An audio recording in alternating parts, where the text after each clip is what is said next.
Hi viewers, welcome to Suman TV. బేసిక్గా మనం చాలా వరకు ఐటీ చేయాలని అనుకుంటాం. బట్ ఏదో చదువుకుంటాం, ఏదో ఫీల్డ్లోకి వస్తాం. బట్ ఖచ్చితంగా సాఫ్ట్వేర్ చేస్తే చాలా బాగుంటుంది కదా, సాఫ్ట్వేర్ అనగానే ఒక మంచి ప్యాకేజ్ ఉంటుంది అని ఆలోచిస్తూ ఉంటారు. బట్ సాఫ్ట్వేర్ రావాలి అంటే ఖచ్చితంగా మనం ఈ కోర్స్ చేయాలి, ఆ కోర్స్ చేయాలి అనే ఆలోచనలో కూడా చాలామంది ఉంటారు. బట్ ప్రాపర్ ఇన్స్టిట్యూట్ ఎక్కడ ఉంటుంది, ఏ ఇన్స్టిట్యూట్లో జాయిన్ అయితే మనకి చాలా బెనిఫిట్స్ ఉంటాయి అని ఆలోచించే టైంలో మనం కూడా కొన్ని రివ్యూస్ చూస్తాము, కొన్ని వీడియోస్ చూస్తాం, కొంతమంది స్టూడెంట్స్తో అప్రోచ్ అవుతాం. బట్ ఈరోజు నేను ఒక పర్సన్తో మాట్లాడిన తర్వాత కొన్ని స్టోరీస్ కూడా చాలా ఇన్స్పిరేషన్గా ఉంటుంది. సో మరి ఈరోజు నాతో పాటు SPM IT solutions managing director Madan sir ఉన్నారు. సో సార్తో మాట్లాడి అసలు ఇన్స్టిట్యూట్ పెట్టడానికి రీజన్ ఏంటి, అసలు వాళ్ళ గోల్ ఏంటి, ఎంతమంది స్టూడెంట్స్ ఇప్పటికీ కూడా ఐటీలో జాబ్స్ కొట్టారు, ఇవన్నీ విషయాలు తెలుసుకోవాలి అంటే ఇంకా మదన్ గారితో మాట్లాడాల్సిందే. Hello sir. హాయ్ అండి. Welcome to Suman TV. Thank you అండి. ఎలా ఉన్నారు? ఫైన్ అండి, మీరు ఎలా ఉన్నారు? నేను కూడా చాలా చాలా బాగున్నాను. Thank you so much. So ఫ్రెషర్స్కి ఏంటి అంటే వన్స్ కోర్సెస్ నేర్చుకున్న తర్వాత చాలా మంది జాబ్ స్టైల్స్లో ఉంటారు. అంటే టెలిగ్రామ్లో కానీ లేకపోతే ఇన్స్టాలో కానీ ఇలాంటి డిజిటల్లో చాలా వరకు ప్రమోషన్స్, జాబ్ హైరింగ్ అనేటప్పుడు స్టూడెంట్స్ ఫ్రెషర్స్ ఏం చేస్తారంటే వాళ్ళు అప్లై చేసుకుంటూ ఉంటారు. బట్ క్రాక్ చేసేటప్పటికి ఖచ్చితంగా ఐటీలోని ఒక సాఫ్ట్వేర్ ఎంప్లాయీ రిఫరెన్స్ ఇస్తే కానీ ఇంకొక ఎంప్లాయీని తీసుకునే ఛాన్సెస్ లేకుండా అయిపోయింది. ప్రతి ఒక్క ఐటీలో కూడా అలాగే జరుగుతుంది. ఏ సాఫ్ట్వేర్ కంపెనీకి వెళ్ళినా కూడా రిఫరెన్స్ అనేదే నడుస్తుంది. ఆ రిఫరెన్స్ త్రూనే ఎంప్లాయ్మెంట్ అనేది వస్తుంది. బట్ చాలామంది అమ్మో మేము ఇప్పుడు జాబ్ తర్వాత ఈ రిఫరెన్స్ త్రూనే వెళ్ళాలా, అసలు ఈ రిఫరెన్స్ లేకపోతే మాకు ఎంప్లాయ్మెంట్ అనేది ఐటీలో దొరుకుతుందా, ఆఫ్టర్ ఈ కోర్సెస్ తర్వాత మాకు జాబ్స్ అనేది 100% వస్తుందా అని. సో చాలా మంది ఫ్రెషర్స్ ఇదే టెన్షన్ ఫేస్ చేస్తున్నారు. దాని గురించి ఏం చెప్తారు మీరు? ఫ్రెషర్స్ ఫస్ట్ మీరు అన్నట్టు అందరూ ఇట్లా ఎన్రోల్ చేసుకుంటారు. కోర్స్ అయిపోయిన తర్వాత వాళ్ళెవరో మనం ఎవరో, సింపుల్గా లేమన్ లాంగ్వేజ్లో చెప్పాలంటే వాళ్ళెవరో మనం ఎవరో. సో నేనేమంటానంటే మేడం, వాళ్ళకి ఓపెనింగ్స్ లేకపోవడం కాదు, ఫస్ట్ ఏంటంటే ప్రాపర్ కెరియర్ గైడెన్స్ లేకపోవడం. సెకండ్ వచ్చేసి ఏంటి అని అంటే ప్రాపర్ రెజ్యూమ్ బిల్డింగ్ లేకపోవడం. థర్డ్ వచ్చేసి ఏంటంటే ఏ పోర్టల్లో అప్లోడ్ చేయాలి, ఎలా అప్లోడ్ చేయాలి అనేది. ఈ 3 థింగ్స్ ప్రాపర్గా ఎవరైతే ఫాలో చేస్తారో వాళ్ళు 100% ప్లేస్ అవుతారు మేడం. ఫర్ ఎగ్జాంపుల్ ఫ్రెషర్సే అనుకుందాం. ఇప్పుడు 24 వాళ్ళు వస్తున్నారు. 23 వాళ్ళు ఆల్రెడీ బయట కోచింగ్స్ నేర్చుకుంటానే ఉన్నారు. ఇంకా కోచింగ్స్ అని ఇన్స్టిట్యూట్ చుట్టూ తిరుగుతున్నారు. కానీ అంటే ఇక్కడ ప్రాబ్లం ఏంటంటే మేడం, ఇప్పుడు ఫర్ ఎగ్జాంపుల్ ఒక స్టూడెంట్ ఉన్నాడు, కోచింగ్ నేర్చుకున్నాడు. సో అతను ఏం చేస్తారంటే ఒక కంపెనీ నుంచి రాగానే ఆ కంపెనీ అప్లై చేస్తాడు, అతనికి లింక్ వస్తుంది, అప్లై చేస్తాడు, గమ్ముగా వదిలేస్తాడు దాన్ని. ఇంకా నెక్స్ట్ ఇంకొకటి వచ్చేటప్పటికి ఏం ఆలోచిస్తాడు, అరే అది అప్లోడ్ చేశానబ్బా, నాకేం కాల్ రాలేదు అని ఆటోమేటిక్గా డిమోటివేట్ అయిపోతాడు. నెక్స్ట్ వచ్చే దాన్ని వదిలేస్తాడు. సో ఇక్కడ ఏంటంటే నేనేం చెప్తానంటే 200% మనం ఎఫర్ట్స్ పెట్టామంటే 100% మనకు రిజల్ట్ వస్తుంది. 200% ఎఫర్ట్స్ పెడితే 100% రిజల్ట్ వస్తుంది. మనం అదే 50% ఎఫర్ట్స్ పెట్టామనుకో 25% రిజల్ట్ వస్తుంది. సో అప్పుడు ఆబ్వియస్లీ స్టూడెంట్ ఏమవుతాడు, డిమోటివేట్ అయిపోతాడు. సో అరే నాకు జాబ్ రాలేదు, అరే వాడికి వచ్చింది నాకు రాలేదు. సో ఇది అంటే ఏమంటానంటే proper career guidance.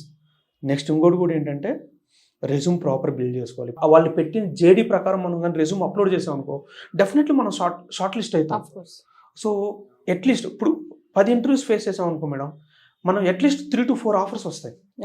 So initially ఎవరికైనా కూడా 1 or 2 కంపల్సరీ డెఫినెట్లీ పోతాయి. వాళ్ళు ఎంత పర్ఫార్మర్ అయినా కూడా కొన్ని ఇంటర్వ్యూస్ పోతాయి మేడం. ఏంటంటే కొద్ది కాన్ఫిడెన్స్, ఫస్ట్ ఇంటర్వ్యూస్ కాన్ఫిడెన్స్ ప్రాపర్గా లేకపోవడం, సో కొన్ని చిన్న థింగ్స్ వల్ల కూడా పోతూ ఉంటాయి. సో అట్లా ఒక 3 to 4 ఇంటర్వ్యూస్ పోయిన తర్వాత obviously third interview definitely crack చేస్తారు. At the same time career gap ఉండే వాళ్ళు ఉన్నారు. సో ఇక్కడ చాలా మంది కెరియర్ గ్యాప్, వాళ్ళు కూడా అంతే, అయ్యో నేను 2014లో నాకు బీటెక్ అయిపోయింది, 2014లో డిగ్రీ అయిపోయింది, సో నన్ను తీసుకుంటారో తీసుకోరో ఐటీలో, నేను ఎట్లా ప్లేస్ అవ్వాలా అని ఈ భయం కూడా చాలా మందికి ఉంది మేడం. సో వాళ్ళకు కూడా ఏంటంటే కొన్ని కంపెనీస్ ఏం చేస్తాయంటే కొన్ని టెక్నాలజీస్ ఉన్నాయి మేడం పర్టికులర్గా, వాళ్ళు కూడా ఏంటంటే ఏం ఎక్స్పీరియన్స్ పెట్టుకోకుండానే ఫ్రెషర్గా వాళ్ళు కూడా ప్లేస్ అవ్వచ్చు. వాళ్ళకు కూడా ఆపర్చునిటీస్ ఉన్నాయి, చాలా ఆపర్చునిటీస్ ఉన్నాయి. సో ఇంకోటి కూడా ఏంటంటే లొకేషన్ ప్రయారిటీ. అందరూ అరే నాకు హైదరాబాదే కావాలా, ఇక్కడైతే ఫుడ్ బాగుంటుంది, మన తెలుగు ఉంటుంది, ఇది లొకేషన్ ప్రయారిటీ పెట్టుకోకూడదు మేడం. సో ఫస్ట్ మనం కెరియర్లో సెట్ అవ్వాలి. నేను ఐటీలోకి రావడానికి చాలా స్ట్రగుల్ అయ్యాను. సో ఆ స్ట్రగుల్ అయ్యి వన్ డే నేను కూడా క్రాక్ చేశాను. నేను ఫస్ట్ ఇంటర్వ్యూలో నేనేమి సెలెక్ట్ అవ్వలేదు. ఈవెన్ మార్కెటింగ్ జాబ్కి వెళ్ళినప్పుడు కూడా నా రెజ్యూమ్లో ఫస్ట్ మనం రెజ్యూమ్ బిల్డింగ్లో ఆబ్జెక్టివ్ అని పెడతాం మేడం. నేను ఫ్రెండ్ రెజ్యూమ్ తీసుకున్నాను. ఫ్రెండ్ రెజ్యూమ్ తీసుకొని యాజ్ ఇట్ ఈస్ నా డీటెయిల్స్ అన్ని ఎడిట్ చేసేసుకొని నేను ఇంటర్వ్యూకి వెళ్ళి కూర్చున్నాను. వాళ్ళు సింపుల్గా నన్ను నీ కెరీర్ ఆబ్జెక్టివ్ ఏంది అని అన్నాడు. నేను చెప్పలేకపోయాను, ఎందుకంటే నేను చూడలే రెజ్యూమ్. ఎవరో ఫ్రెండ్ ఇచ్చాడు, దాన్ని ఎడిట్ చేసుకుని ఎత్తుకుపోయాను, సబ్మిట్ చేశాను. చెప్పగానే అడిగారు, సో ఫెయిల్ అయ్యా. ఓహో, అంటే మనం రెజ్యూమ్ ఇచ్చినప్పుడు చదువుకోవాలి, నీట్గా ఉండాలి అని చెప్పి అది మనకు ఒక ఫస్ట్ స్టెప్ అది. సో 4th ఇంటర్వ్యూ క్రాక్ చేశాను. 4th interview. సో అప్పుడు నేను క్రాక్ చేసినప్పుడు 3,900 నా సాలరీ. సో మీ దగ్గర ఇప్పటికి ఎంతమంది స్టూడెంట్స్ ప్లేస్ అయ్యారు? మేడం చెప్పాను కదా 10+ years ఎక్స్పీరియన్స్ అన్నాను. సో 7,000 పైనే ఉంటారు మేడం. మీరు ఎనీ కంపెనీ తీసుకోండి, ఎనీ ఎంఎన్సి, లేదంటే level 3, level 4, level 5 any company తీసుకోండి. సో మా స్టూడెంట్స్ పక్కా ఉంటారు అక్కడ. చాలా మందికి ఫ్రెషర్స్కి ఏంటి అంటే ఒక మంచి టాలెంట్ ఉంటుంది, ఐక్యూ పవర్ ఉంటుంది, మంచి నాలెడ్జ్ ఉంటుంది, మంచి కమ్యూనికేషన్ స్కిల్స్ ఉంటుంది. బట్ ఇంటర్వ్యూ దగ్గరికి వెళ్ళేటప్పటికి అయ్యో ఇప్పుడు ఇంటర్వ్యూ వచ్చేసింది, అన్నీ ఉన్నాయి, కానీ క్రాక్ చేయడం ఎలా అనేది చాలా టెన్షన్ ఫీల్ అవుతారు. సో అలాంటి స్టూడెంట్స్కి ఇంటర్వ్యూ క్రాక్ చేయడానికి వెళ్ళేటప్పుడు మీ మోటో ఎలా ఉంటుంది? అంటే స్టూడెంట్స్కి ఏమైనా మారల్గా ఎలా క్రాక్ చేయొచ్చు, టెన్షన్ పడకుండా ఎంత ప్రాపర్గా వాళ్ళు కమ్యూనికేట్ చేయొచ్చు ఇంటర్వ్యూలో అనేది మీరు ఏమైనా గైడెన్స్ ఇస్తారా?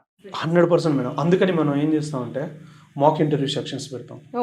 సో జనరల్గా ఏంటంటే ఇప్పుడు జనరల్గా అందరు చెప్తుంటారు మేడం మాక్ ఇంటర్వ్యూ.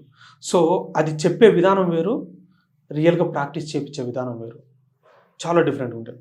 సో ఇప్పుడు ఫర్ ఎగ్జాంపుల్ ఫ్రెషర్స్ కావచ్చు, ఆల్రెడీ నాన్ ఐటీ నుంచి ఐటీకి మూవ్ అవ్వడానికి నేర్చుకునే స్టూడెంట్స్ కావచ్చు. సో వాళ్ళని కూడా ఏంటంటే మేము ఫ్రెషర్స్ అనుకోండి, మార్నింగ్ 9:30 నుంచి ఈవినింగ్ 6:30 వరకు ఇన్స్టిట్యూట్లోనే ఉండాలి.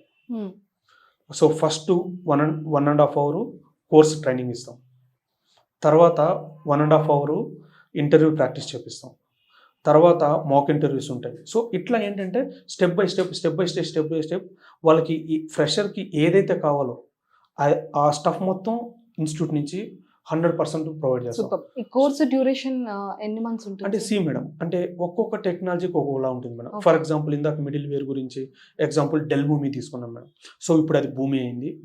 ఆ కోర్స్ వచ్చేసి 45 days క్లాసెస్. అన్ని షార్ట్ టర్మ్ కోర్సెస్ ఉంటాయి మేడం. ఇప్పుడు లాంగ్ టర్మ్ పోయే వాళ్ళు ఎవరు లేరు మేడం. ఎన్ని టెక్నాలజీస్ మీద మీరు క్లాసెస్ ఇస్తున్నారు? కార్పొరేట్ క్లాసెస్ అనుకోవచ్చు, ఆఫ్లైన్ కానీ ఆన్లైన్ క్లాసెస్ కానీ. ఇప్పుడు జనరల్గా వచ్చేసి మేడం మొత్తం మేము డీల్ చేసే 30 టెక్నాలజీస్ మేడం. మోస్ట్ 70 to 80% మొత్తం ఇంటిగ్రేషన్ ఉంటాయి మేడం. కోడింగ్, లో కోడింగ్ ఏమి ఉంటాయి మేడం. 0 to 30% ఏవైతే ఉన్నాయో అవి కొద్దిగా, అంటే దాంట్లో మెయిన్ సేల్స్ ఫోర్స్. సో అట్లాంటివి కొన్ని ఉన్నాయి. సో వాటిలో వచ్చేసి కొద్దిగా కోడింగ్ ఉంటుంది. సో అంటే ఇప్పుడు కొంతమంది కోడింగ్ ఇంట్రెస్ట్ ఉంటుంది మేడం. సో అట్లాంటి వాళ్ళకి ఒక 30%. సో 70% ఏవైతే ఉన్నాయో సో అవి మొత్తం నాన్ కోడింగే ఉంటాయి అన్నమాట. ఎన్ని బ్రాంచెస్ ఉన్నాయి సార్ మీకు? సో ప్రస్తుతానికైతే మేడం ఇక్కడ హైదరాబాద్లోనే 2 branches ఉన్నాయి. ఒకటి ఎస్ఆర్ నగర్ ఉంది, ఇంకొకటి ఇప్పుడు ప్రజెంట్ ఇక్కడ Kondapur. Thank you sir, thank you so much. మంచి ఇన్ఫర్మేషన్ స్టూడెంట్స్ అందరికీ కూడా ఇచ్చారు. అండ్ అలానే nice talking to you and all the very best. ఎందుకంటే చాలామంది స్టూడెంట్స్కి సాఫ్ట్వేర్లో వెళ్ళాలని ప్రతి ఒక్కరికి ఉంటుంది. బీటెక్ చేసి, ఎంటెక్ చేసి, డిగ్రీ బీకామ్ కంప్యూటర్స్ చేసే ప్రతి ఒక్కరు కూడా ఐటీలో జాబ్ని క్రాక్ చేయాలని అనుకుంటారు. సో అలాంటి వాళ్ళందరికీ కూడా ఈ ఇన్ఫర్మేషన్ అనేది చాలా మంచిగా వెళ్తుంది. And thank you so much. Thank you.